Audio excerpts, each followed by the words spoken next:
SIR এর পর vote মিটলে detention ক্যাম্পে পাঠাবে বিজেপি, সেটা হতে দেবে না তৃণমূল সরকার। অধিকার রক্ষায় ভোট দিন, পাণ্ডবেশ্বরের সভা থেকে বার্তা তৃণমূল নেত্রীর। ভোট দেবেন নিজের অধিকার রক্ষার জন্য। এসআইআর করে মানুষের নাম বাদ দিয়েছে, এরপর ডিটেনশন ক্যাম্প করবে। আজ যার ভোটার লিস্টে নাম আছে, আগামীকাল আবার সেন্সাস করে বাদ দিতে পারে। তাই যদি নিজেদের অস্তিত্ব রক্ষা করতে হয়, অস্মিতা রক্ষা করতে হয়, তাহলে মনে রাখবেন তৃণমূল কংগ্রেস সরকার থাকাকালীন কাউকে আমরা এনআরসি থেকে ডিটেনশন ক্যাম্পে পাঠাতে দেব না।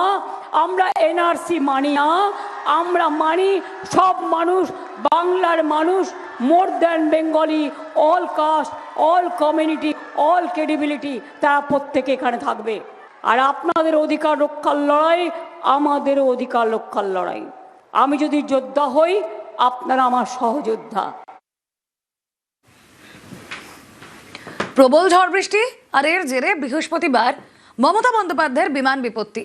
কলকাতা বিমানবন্দরে না নেমে প্রায় 1.5 ঘন্টা ধরে আকাশেই চক্কর কাটল মমতার বিমান। আর এই ঘটনায় প্রশ্নে এটিসি, তারা আগে থেকে কেন সতর্ক করলো না? সেটা করলে তো এমন বিপত্তিতে পড়তেই হতো না।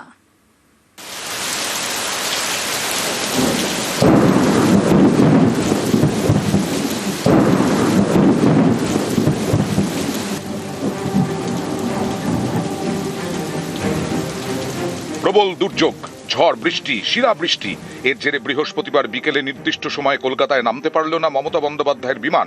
প্রায় 1.5 ঘন্টা ধরে আকাশে চক্কর কাটতে থাকে।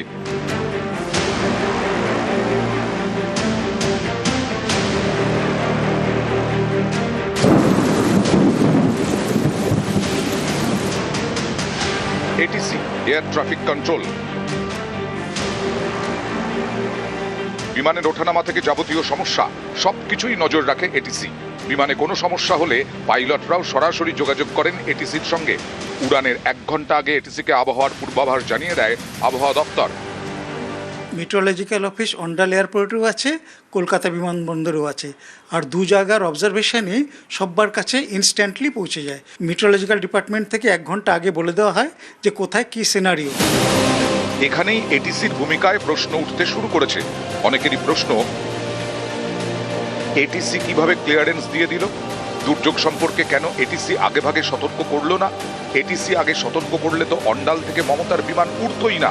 তাহলে এমন বিমান বিপত্তি এড়ানো যেত।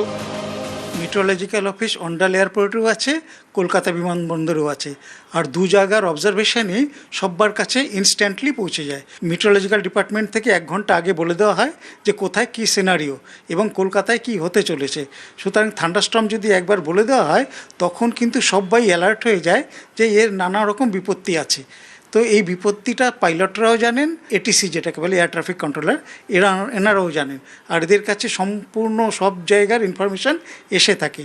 সেই বেসিসেই পাইলটদের ইনস্ট্রাকশন করেন যে প্লেনটাকে নামানো যাবে কি ওঠানো যাবে না।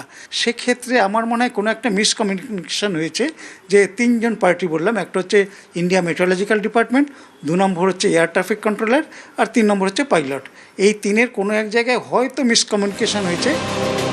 এদিন প্রায় 1.5 ঘন্টা ধরে আকাশে চক্কর কাটে মমতার বিমান। কখনো কলকাতা বিমানবন্দরের আকাশ সীমায় চক্কর, কখনো রাজপুর সোনারপুরে, কখনো মহেশতলায়।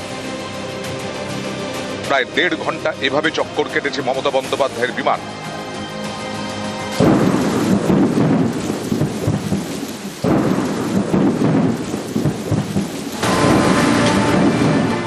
পশ্চিম বর্ধমানের অন্ডাল থেকে কলকাতা বিমানবন্দরের দূরত্ব আকাশপথে 30 মিনিট।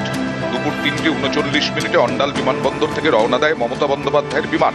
কলকাতায় নামার কথা ছিল 3:55, কিন্তু দুর্যোগের কারণে তা করা যায়নি। মমতার বিমান নামে বিকেল 5:19।